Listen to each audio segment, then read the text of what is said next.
저번에 올 적에는 아주 그냥 겨울 맛이 나더구만. 벌써 겨울이 지나고, 벌써 봄같이 좀 푸근하니까 너무 빠르구만, 세월이.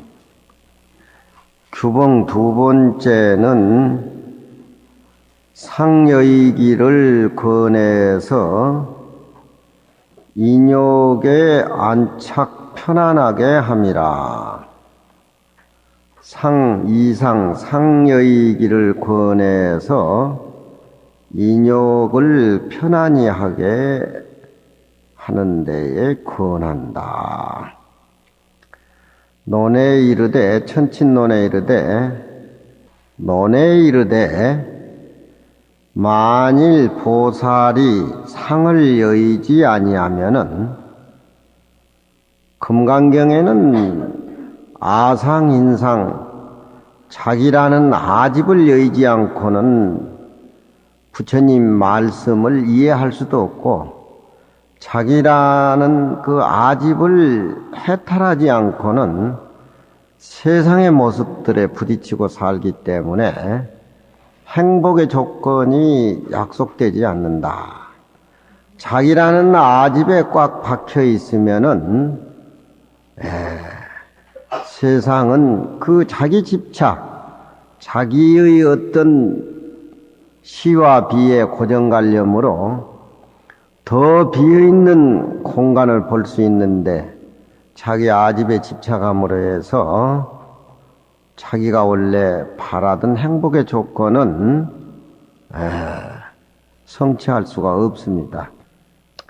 그래서 금강경의 뿌리는 아상을 여어야 되는데, 아무리 발심을 해서 수행을 해도 아상을 여의지 아니하면은 중생을 위해서, 다른 사람을 위해서 그 자기 몸을 괴롭게 하는 것은 한계가 있다, 그런 얘기죠. 아상을 여의면서 중생을 위하는 그런 보살행 실토는 괴로움 그 자체가 중생을 위하는 거기 때문에 즐겁고 신명이 나고, 또 그 아상을 없애는 그런 무아의 경지에서 도를 구해가지고 향상된 길을 챙겨나가기 때문에 보리심, 중간에 공부를 그만두지 않는다. 그렇지만 아상을 여의지 아니하면은 아무리 발심한 보살이라도 중간에 너무너무 괴로워서 보리를 구하는 마음을 포기하는 그런 쪽이 된다, 그런 얘기입니다. 중생의 아집과 아상이라고 하는 것은 남을 도와주는 것을 한계가 있지만, 보살은 중생이 바로 자기의 모습이고 중생을 도와주는 것이 깨달음을 실천하는 것이기 때문에 남 도와주는 것을 괴롭게 그렇게 생각하지 않는다. 중생이 비방을 하고 보살은 보시를 하는데 이해하지 못한다 하더라도, 보살은 그 고행 자체가 법의 즐거움으로 승화되기 때문에 항상 보리심을 버리는 그런 계기가 있을 수가 없다, 그런 얘기입니다. 무착이 이르되 이 분야는 참지 못하는 인연에 대해서 다스리기 위하는 차원으로 수보리와 부처님이 말씀하셨기 때문에, 참음을 할 수 없는, 참지 못하는 까닭과 원인이 세 가지의 고통이 있으니, 참는다 하는 것도 한계가 있다 이 말이에요. 중생의 살이 쪽에서는 그 참지 못하는, 저 사람하고 나하고 인간관계가 처음은 좋았고 어떤 부처님의 인연으로 맺어졌지만, 살다 보면은 피차의 아상과 아집이 있고 또 각기 가치관이라든가 고정관념이 있기 때문에 처음은 좋은 만나는 인연이지만 나중에는 피차가 금강경의 이치를 모르고 이 몸이 아집으로 집착되어 있기 때문에 나중에는 상대의 장단점만 보고 서로 그렇게 관계를 맺다 보면은 서로 괴롭고 헤어져야 되고 피차간에 서로 어떤 만나기 이전보다도 더 괴로운 상태로 빚어지는 것이 중생의 남을 도와주는 것도 뒤에 한계가 있어가지고 고통이 따른다. 그런 고통이 따른 가운데에 세 가지 고통이 있으니 유전고와 유라고 하는 것은 일정한 자기의 머물러 있는 깨달음에 비어있는 모습이 없는 청정한 그런 진리를 깨닫지 못하고 그 중생이 무명에 휩싸여 가지고서 유전이라고 하는 것은 흘러서 굴러다니는 안정을 취하지 못하고 항상 끌려다는 괴로움이 있는데 그것은 혹 좋은 일을 하게 된다면 천상에 나오고 혹 천상의 복이 떨어지고 난다면 지옥 고통을 불러일으키고 그런 어떤 일정하게 머물러 있는 그런 진리에 머물러 있지 않고 흘러다니면서 또 이리저리 팽개치고 내쳐버린 상태에서 중생의 살림살이는 항상 괴롭다 이 말이지. 그런 유전의 고통과 중생 상이고와 중생이라고 하는 것은 무명의 살림살이를 두어 가지고서 아상, 인상, 중생상, 사상이 머물러 있기 때문에 서로 마음이 맞지 아니해 가지고서 서로 괴로우는 그런 고통이 따른다 이 말이죠. 만나고 싶은 사람은 날 버리고 떠나고 미운 사람은 자꾸 치근덕거리고 또 나의 마음을 알아주지 않고 이런 서로 피차간에 마음이 합일하지 못하고 서로 어기는 것. 그 현실적으로 지금 우리는 그런 상태에서 살고 있습니다. 그런데 부처님의 금강경 입장에서 보면은 다 비어 있고 원래 아집이라고 하는 것이 밟지 못한 무명에서 빚어진 것이고 그 무명이라고 하는 것은 우리 청정한 법신의 자리, 우리 마음속에는 존재하지 못한 것들인데 우리가 깨닫지 못해가지고서 그것이 전체의 내 생명이냥 그렇게 집착해서 살기 때문에 항상 자기한테 잘해주기를 바라고 항상 자기 마음 내키는 대로 이루어지지 아니하면은 항상 슬프고 괴로워하고 그것이 중생 상이고입니다. 정치하는 사람도 마찬가지고 사업하는 사람도 마찬가지고 가정에서 같은 형제지간에도 서로 어긋나가지고 괴로워하는 그 모습이 중생의 살림살이에서는 전체라고 해도 과언이 아닙니다. 금강경 입장에서 보면은 이 몸도 없고 내가 생각하는 아집도 없고 다 텅텅 비어서 있는 모습이라고는 아무것도 없는데 깨닫지 못한 중생의 살림살이는 그 없는 것을 있는 것으로 자기 고집스럽게 만들어 가지고서 항상 일상생활 자나깨나 전부의 생활이 전부 자기 위주해야 되고 전부 자기 생각대로 따라야 되고 이런 자라나면서 배운 어떤 가치관 같은 것이 고정관념에 사로잡혀 가지고 그러다 보니까 항상 서로 어긋나는 괴로움을 만나게 되고 거기에 대한 또 부수적인 어떤 그런 모습에 내가 살림살이가 또 형성해 가니까 그 형성해 가는 살림살이는 또 다른 사람에게 같은 그런 어긋나는 그런 살림살이가 삐져지는 겁니다. 종교 간에도 그렇고 또 국가 차원 간에도 그렇고 그뿐만 아니라 아무것도 없는 자기 혼자인데도 자기 마음속에 자기 자신의 청정한 부분을 보지 못하고 괴로워하고 뒤척거리고 잠 못 자고 그런 것이 서로 어긋나는 상이고라는 겁니다. 일정한 진리를 보지 못하고 자꾸 유목민처럼 흘러다니고 자기 편안한 장소를 찾지 못하면서 때로는 좋은 일에 때로는 하찮은 일에 일상생활 속에서 항상 그렇게 유전하는 중생의 살림살이, 또 서로 만나면 반갑고 서로 만나면 괴롭고 그런 어떤 중생의 상이고, 또 그뿐만 아니라 핍수용고, 수용이 받아 쓰는 것이 모자라는 고통. 예, 아침 신문에 보니까 퇴르라고 하는 것은 빈약하고 가난한 상태에서 퇴르라는 것이 전적으로 일어난다. 그런 신문에 논설이 있고 보면은 핍수용이라고 하는 것은 중생이 가진 것이 없고 가난하고 항상 쪼달리고 물질적으로 풍족하지 못한 상태에서 느껴지는 핍수용고, 수용이 모자라는 고통.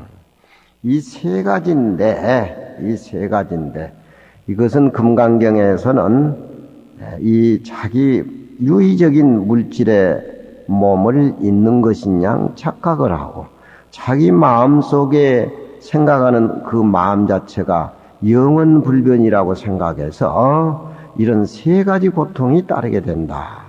금강경에서 볼 적에는 아무 의미도 없는 것.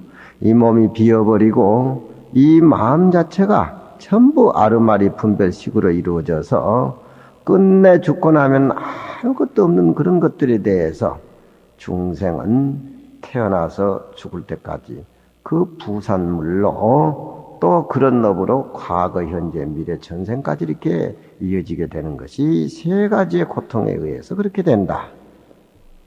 그 가운데에 문이 둘이니 첫째는 총괄적으로 표현을 했다.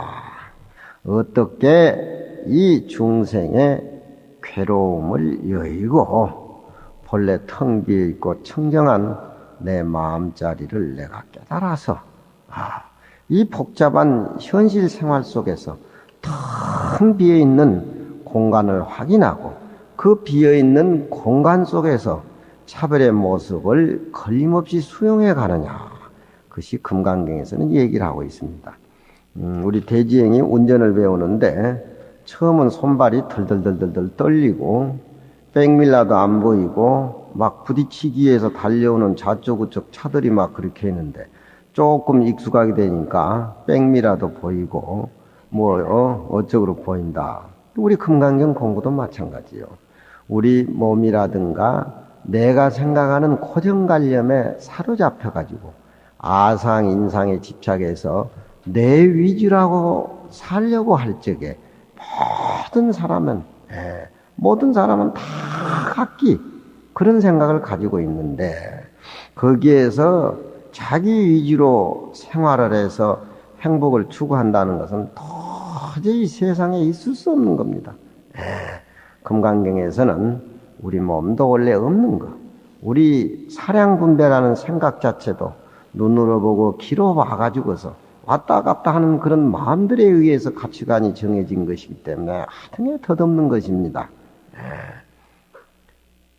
금강경 공부도 처음은 그렇게 어렵지만 대지형 운전배움같이 그렇게 하면은 언젠가나 탁 비어있는 공간이 보인다 이 말이에요.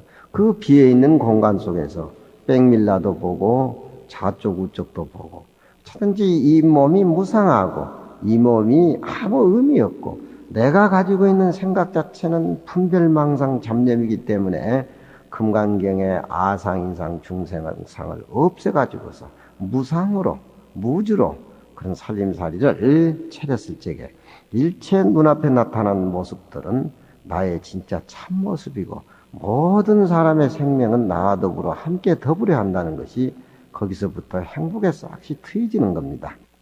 이런 까닭으로 수보리야 보살이 뻑뻑이 일체상을 여의고, 응이라고 하는 것은 금강경에서 많이 나오는 응당이 뻑뻑이 이렇게 부사인데 우리가 원래 갖추어져 있는 본래 마음이 일체 모습이 끊어진 저 맑은 거울과 같다는 겁니다.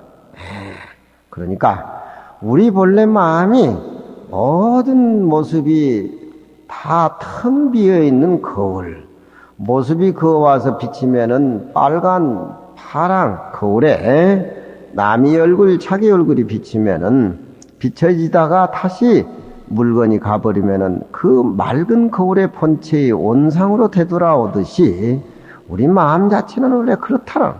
그것 가르쳐 주기 위해서 부처님이 49년 동안 설법하신 거기 때문에 그 비어있는 거울과 같은 맑은 그런 내 마음이 본체이기 때문에 뻑뻑응 응당이 응자는 그것을 되돌려 받는 겁니다. 우리가 금강경을 통해서 뻑뻑이 일체상을 여여서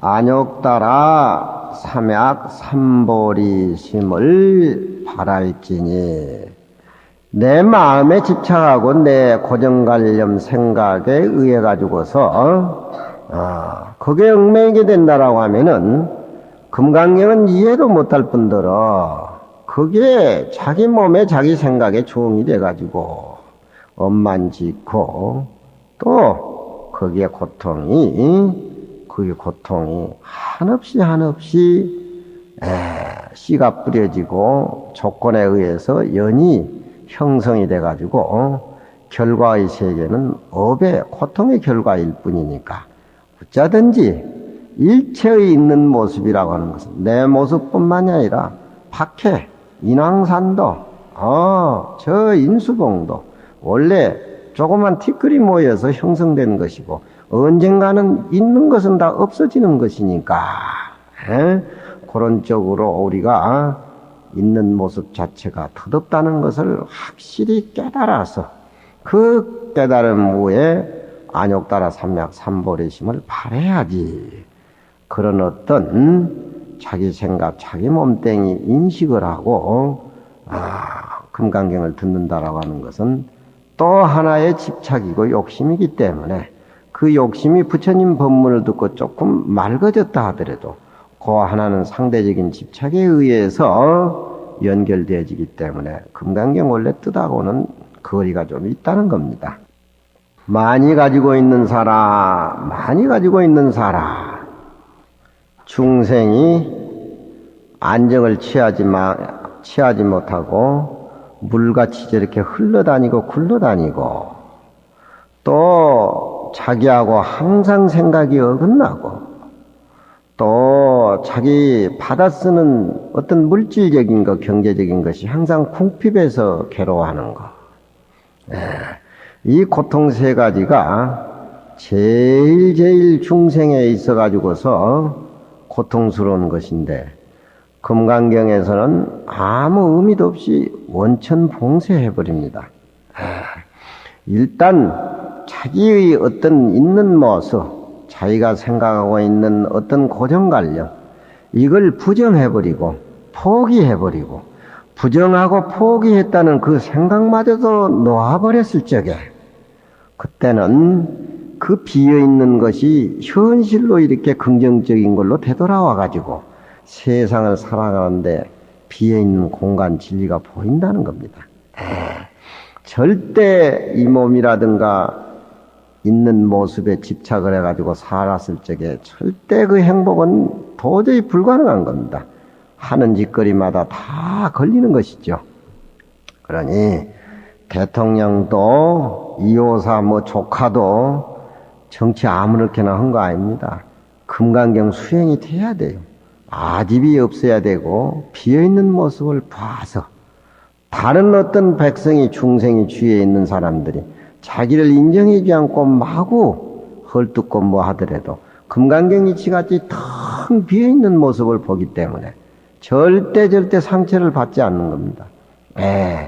첫째, 어떤 정치를 하는데 대통령도 그렇고 자기 아집에 사로잡혀 있고 자기 인척들 이래가지고 이 끝을 전부 많이 주게 하기 위한 어떤 그런 쪽에서 한다라고 하면 다 죽는 것이죠. 기호 자심이 여불 무순된 이미 자기의 마음이 부처와 더불어 다름이 없다라고 깨달았을진된 다시 능히 진진이라고 하는 것은 세상의 전부 모습들입니다. 세상에 진진 티끌과 티끝에 집착감이 없고 자기 생각과 생각에 나고 죽는 생멸이 없어야사. 그렇다라고 하면은 하늘과 땅도 천지도 내 마음에 의해서 빚어진 것들이기 때문에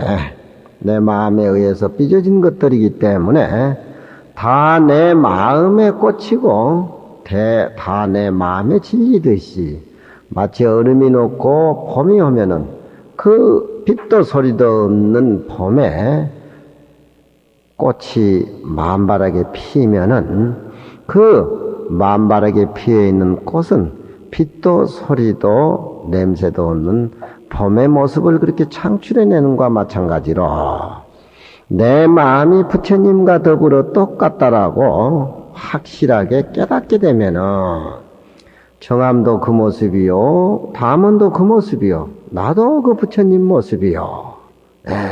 그 부처님 모습 위에서 그 청정한 눈으로 세상을 바라봤을 적에 모든 돌이라든가 물소리라든가 형형색색 꽃빛깔이 다 내 마음에 펼쳐지는 부처님의 모습이다. 그런 얘기입니다.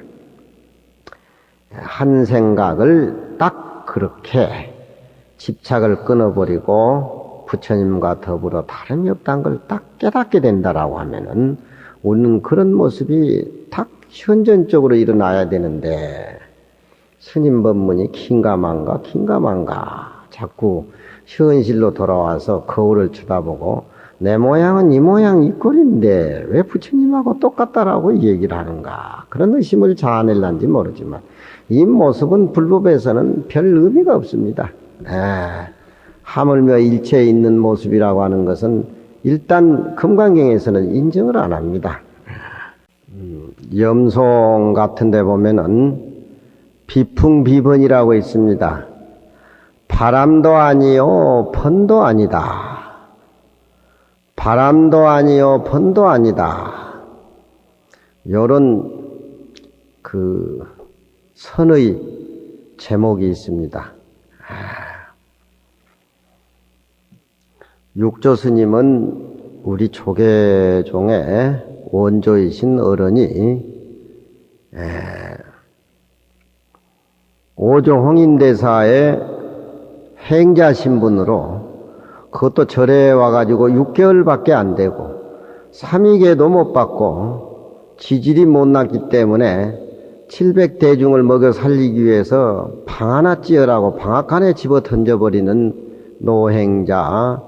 노행자는 오조 홍인 스님의 가사하고 발효를 받게 되지요. 그 과정은 참 중국 선종에서 어떤 불교 자체가 가장 귀족적이고 불교 자체는 가장 높은 데만 있는 것이 아니라 가장 찌들은 못난 노행자에도 화려한 부처님의 꽃이 피고 조사의 가풍이 있다라고 하는 것을 선의 입장에서 중국 특유의 불교가 살아납니다.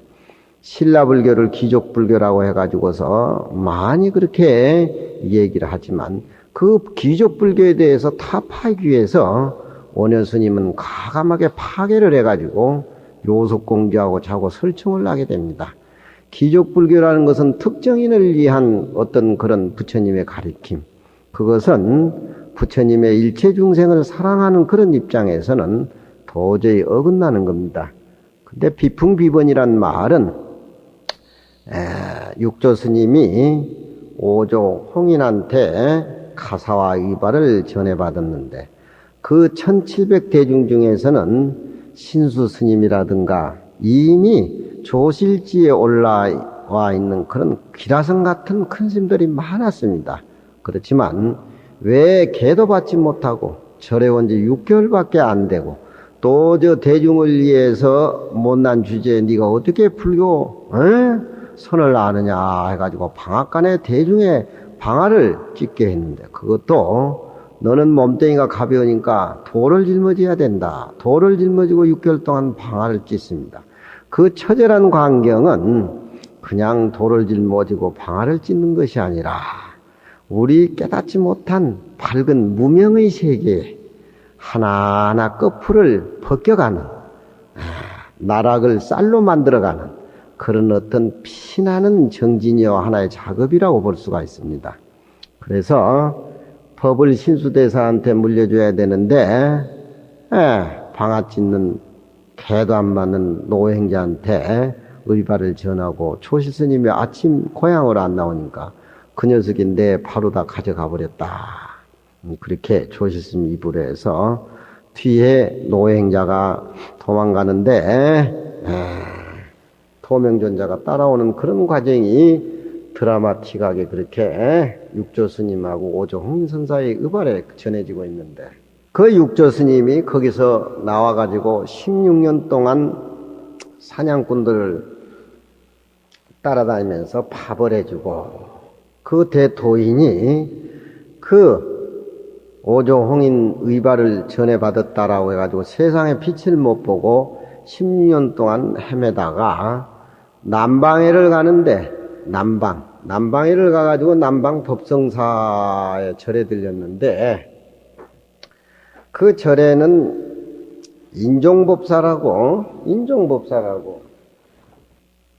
인종법사인데 그건 계를 받는 승려가 아니고 처사의 신분으로 열반경 강의를 하게 됐어요. 열반경은 부처님의 마지막 법문인데 하루에 다 설했다는 최고의 경전 열반경 강의를 처사가 하고 있었는데 그 중국에는 화엄경 강의를 한다든가 열반경 강의를 한다든가 금강경 강의를 한다면은 그 절에다 철간대 깃발을 세워가지고 깃을 이렇게 달아놔요. 그러면은 가던 수자들이 이 절에는 금강경 강의라고 화엄경 강의라고 그런갑다 해가지고 동참하게 되는데 이 육조 스님이 개도 안 받고 오조홍인대사 바루를 짊어지고 숨어서 살면서 남방의 법성사에 갔는데 그 절에 가면 철간대가 있지요.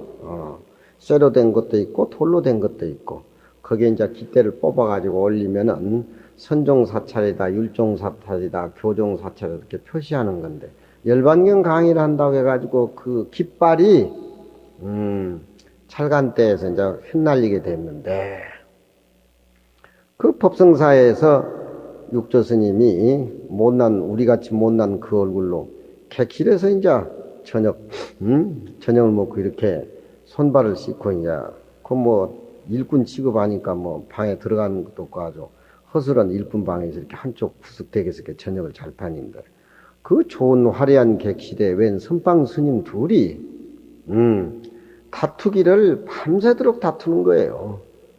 무슨 소재를 가지고 다투느냐. 그 열반경을 설한다고 철간대 깃발이 저녁 바람에 흩날리게 되는데 한 스님은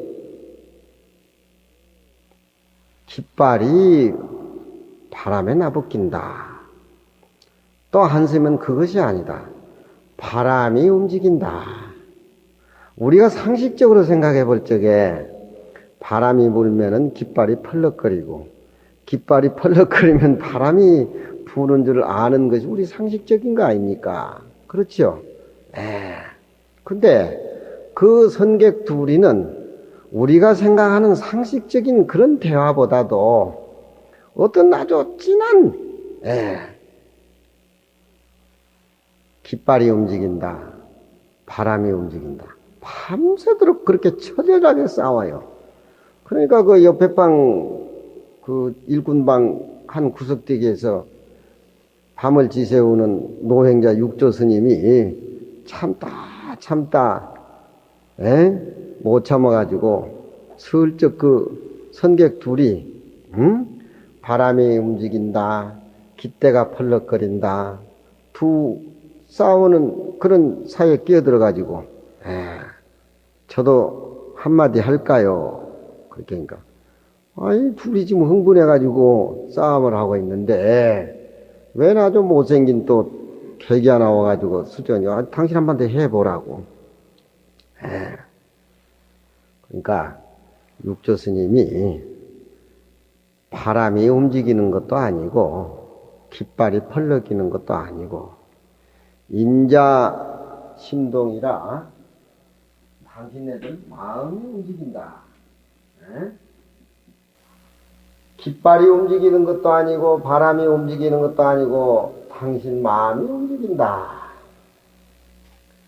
원효 스님이 중국 유학 가시다가 저녁에 만주벌판에 주무시게 됐는데 송장불 먹는 얘기는 너무 잘 알지요. 너무너무 맛이 있어가지고 도대체 무슨 물이길래 그렇게 맛이 있었던가. 물론 여행을 중국 가기 위해서 여행을 하고 몸도 피곤하고 또 시림이라 그래가지고 그 중국 만주벌판에는 사람이 죽으면은 그렇게 움막을 지어가지고 여러 시체들이 같이 모여져가지고 거기에는 어제 알 죽은 시체에 떡도 이렇게 쌓아놓고 과일도 있었기 때문에 여행하다 너무 피곤하고 또 비가 오기 때문에 그 움막에 들어갔는데 송장 옆에 차는 떡도 잡수시고 피곤해서 목도 말랐겠지만 목이 타서 밖에 나와가지고 밖에 비가 오는데 뭐 고여있는 물을 먹었는데 물이 그렇게 맛있어서 세상에 이렇게 맛있는 물도 있나 싶어가지고 아침에 그 자리를 가보니까 송장에 머리에 고여있는 다음은 해골에 고여있는 송장물이 그렇게 맛있어요. 하도 역겹고 더러워서 저 12지장에서 토해내려고 막 원효스님이 발버둥 하다가 그때 깨달은 거 아니에요. 일체유심이라 일체라고 하는 건 내 마음에 있다. 어쩌면 그렇게 맛있던 것이 아침에 해골같이 코에 있는 송장물이라는 걸 알았을 적에 어쩌기는 그렇게 맛있더만에 아침에는 그렇게 역겹냐 이 말이야. 이건 내 마음 가운데 있는 것이다. 일체유심이라는 그런 얘기죠. 근데 그 스님 둘이 객실에서 번이 움직인다. 번이 움직인다. 아니 바람이 불기 때문에 번이 움직이는 거야. 그런데 둘이 싸우는데 육조 스님이 옆에서 한마디 거들기를 이 번이 움직이는 것도 아니요 이 바람이 움직이는 것도 아니다. 이 바람이 움직이는 것도 아니요 이 번이 움직이는 것도 아니요 인자동심이라 둘 싸우는 스님 마음이 움직이는 것이다. 우리 금강경에서는 바람이 움직이고 바람에 번이 나부끼고 그 밖의 모습을 가지고 이러쿵저러쿵 얘기하는 것은 밖의 차별의 밖의 경계의 모습이라 그래가지고 우리 금강경에서는 큰 의미가 없습니다. 아상이상 중생상 모든 상이 끊어져 버린 상태에서는 바람이 움직인다든가 번이 펄럭거린다든가 그건 내 마음 밖의 모습들이기 때문에 마음 밖의 모습이라고 하는 것은 이 얘기해도 그냥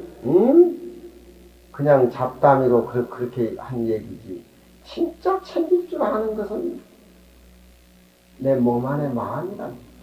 마음이 주동이 돼야 된다. 마음이 뿌리가 되고 마음이 근본이 돼야지 밖에 속인들이야 그런 이론을 가지고 따지고 뭐 서로 묻고 상식적인 가지고 논쟁을 하겠지만 우리 금강경에서는 철간 때에 번이 바람에 펄럭거리는 것이 번이 움직인다. 아니 바람이 불어서 번이 움직인다. 이런 쪽으로 논리 전개를 하질 않습니다. 그건 내 마음 밖의 모습이기 때문에 내 마음 밖에 승부를 걸지 않다는 거예요. 명예라든가 돈이라든가 모든 그런 것은 우리 마음 밖의 일이기 때문에 이상 사람들은 죽자 사자 그게 생명을 걸고 번 돈까지 다 해가지고 재판 벌리고 명예 살린다 해서 몽땅 거지가 되는 게 많잖아요. 근데 불시번동, 불시풍동, 인자심동이라 인자라고 하는 건 어디인자니까 3인칭으로 당신네들 영어로 말하면 유나 같은 소리입니다. 당신네들 마음이 움직인다. 육조스님이 마음이 움직인다라고 했는데, 마음이 움직이는 걸 누가 봤습니까? 에? 지금요, 안욕따라 삼맥삼보리를 깨달으려면은 일체의 모습을 다 응당히 여어야 된다고 하는데, 육조스님은 응무소주 이생기심이라 뻑뻑이 머무른 바 없이 그 마음을 낸다라고 하는 그 스님의 법문을 장작팔로 가가지고 듣고 발심해가지고서 오조 홍매산에 가가지고 깨닫게 되는데, 마음이라고는 어디 과거의 마음도 찾을 수가 없고 미래의 마음도 찾을 수가 없고 현재 내가 금강경 듣고 있는 이 마음도 찾을 수가 없어요. 무렴아 한번 마음을 한번 내봐. 지금 내 금강경 얘기를 듣고 있는 마음을 한번 내보란 말이에요. 빛도 소리도 냄새도 없어. 정보산 한번 마음을 한번 내봐. 뭘 괴로워하고 뭘 즐거워하고, 우리 마음이 괴로워할 때 마음하고 즐거워할 때 마음이 자꾸 생긴다면 우리 마음이 두 개인가? 우리 마음이 두 개.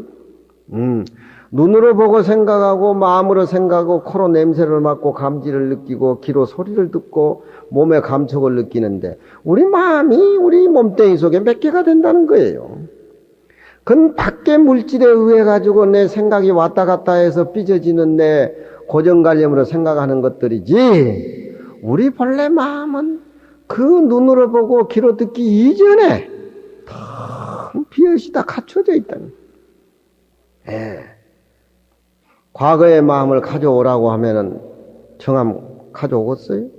현재의 마음 한번 내보이라고 하면 보일 수가 있습니까? 미래의 마음도 또 한번 가져오라고 하면 가져올 수가 있습니까?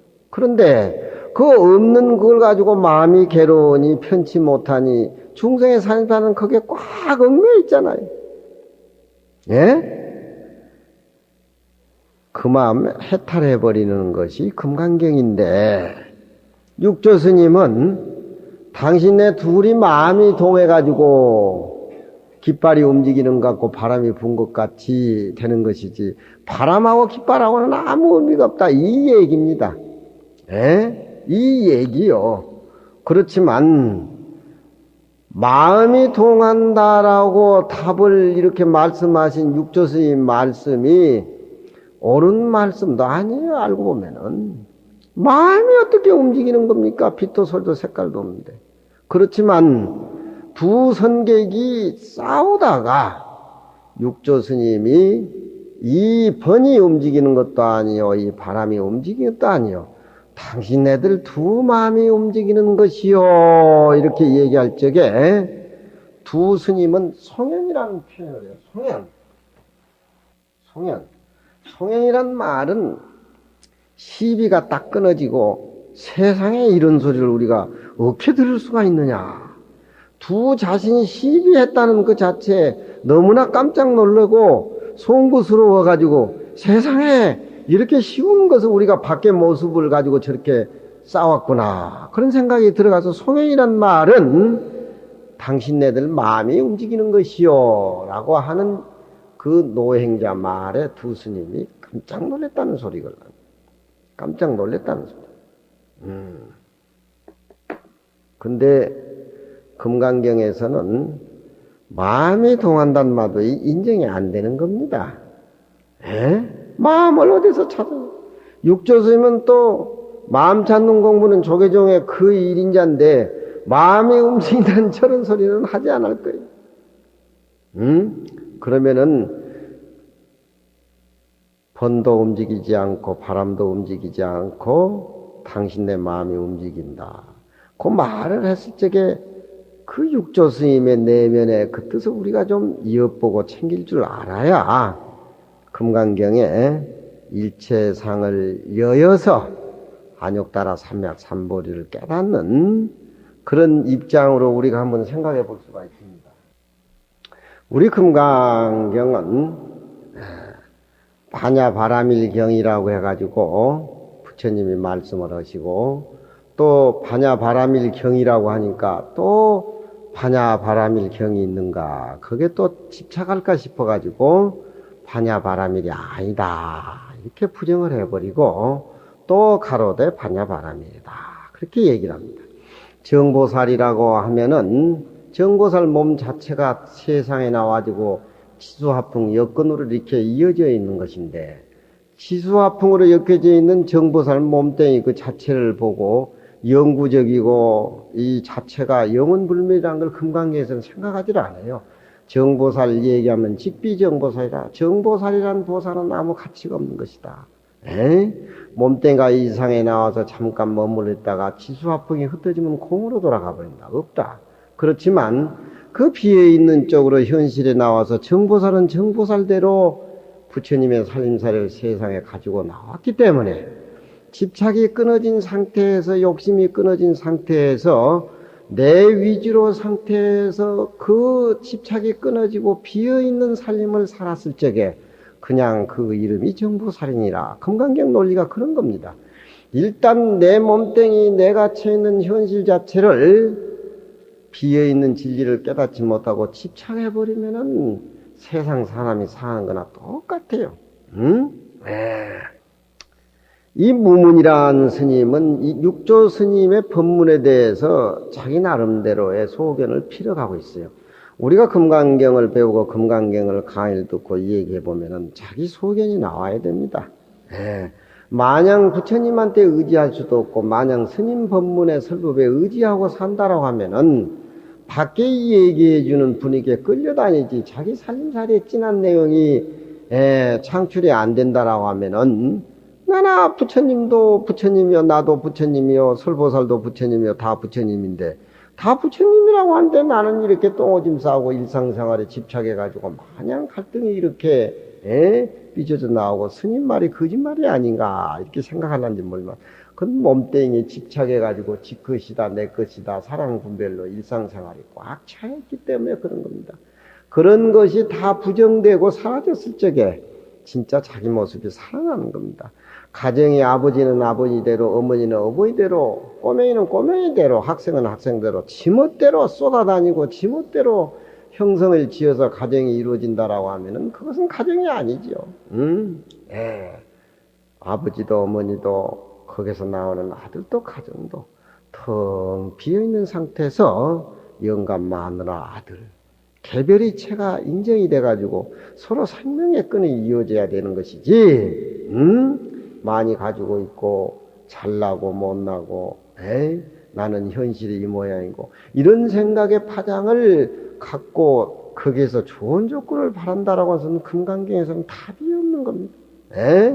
거기에 확실하게 해탈이 돼버려야 절을 짓고 불사를 해도 꼴보기 싫은 놈이 앉아있어도 저것이 내 자화상인가 정보살 얼굴인가 이렇게 생각해버려야지 그놈 나 그 관계 이 관계 밤새도록 뒤척거려봐요. 이 한국이 전체 내 모습이고 백두산이 내 모습이고 금수강산이 내 모습이고 거기에는 자기 혼자만이 존재하는 것이 아니라 온갖 84,000 생물이 존재하는 것인데 누가 할 건 누가 그러고 누가 하고 시비를 하겠어요. 자기 모습을 거울에 들여다보고 물어뜯고 시비하는 사람은 없을 겁니다. 시합이 선과 악이라고 하는 것은 부와 귀라고 집착해서 사는 것은 금강경 이치에서는 없어요.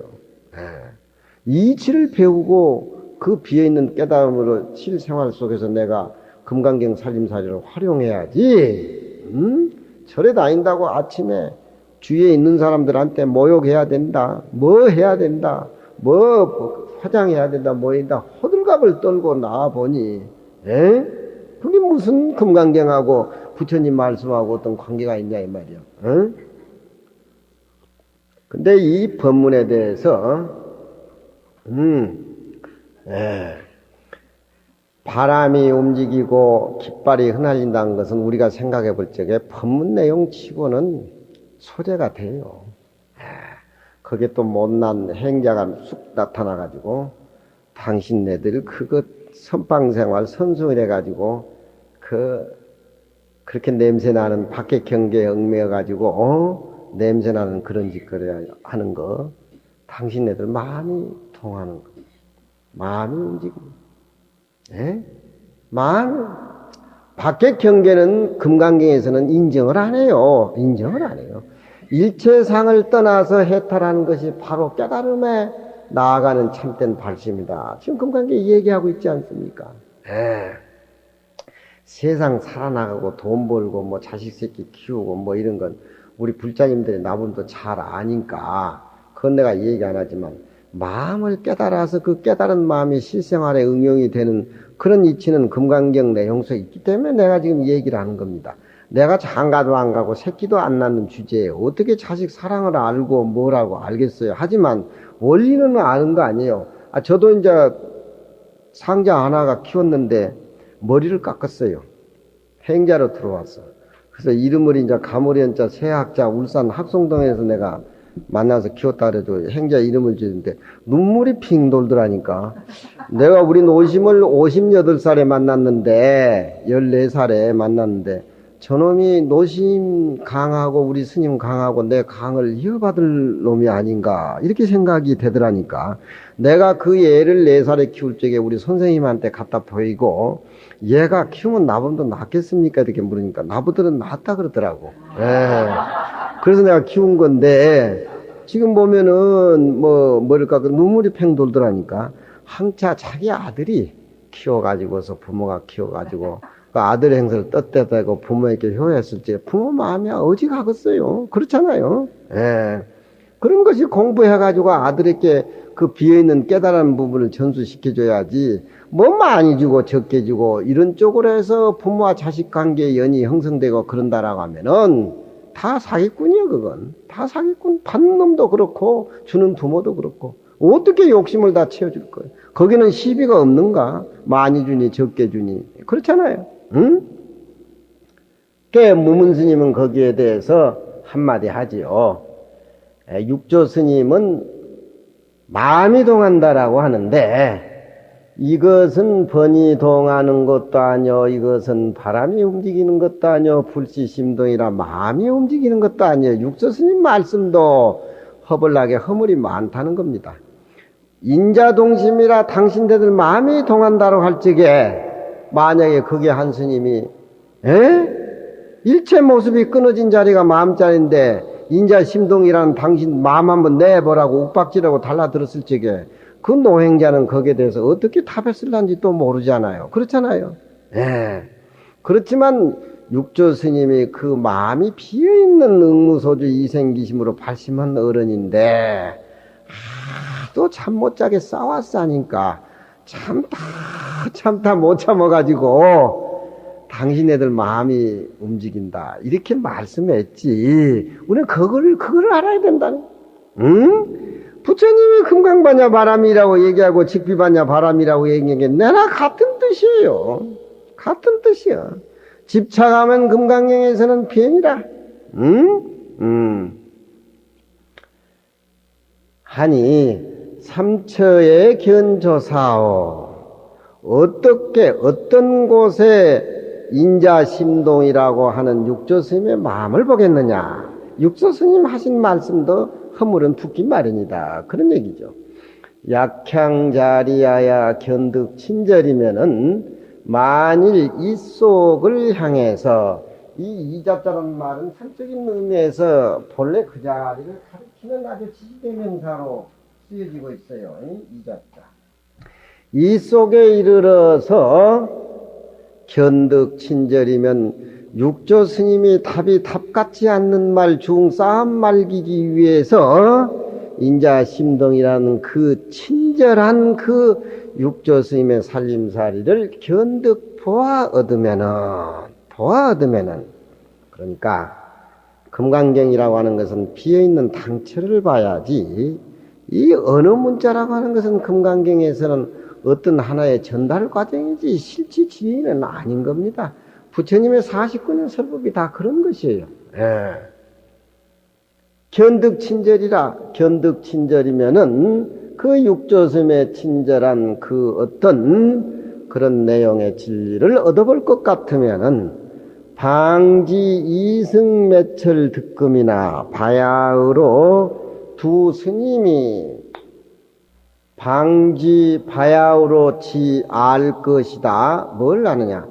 금강경은 이 전문 분야이기 때문에 제가 강의를 하는데 알아듣을 수 있을려는지 모르는지 사실 내가 강의를 하면서도 나도 몰라요. 모르지만 그래도 이 세계가 좀 우리 불자라면 이렇게 백해가지고 그 금강경에 비어있는 공간이 가정에 돌아가서 생활함으로 해서 그게 활용이 되면은 이 복잡한 세상에 꼭 금강경이 필요한 겁니다. 미국 대통령 그 하는 짓거리 한번 보시오. 그게 무슨 놈의 그게 대통령의 짓거리인가? 아니죠. 아니죠.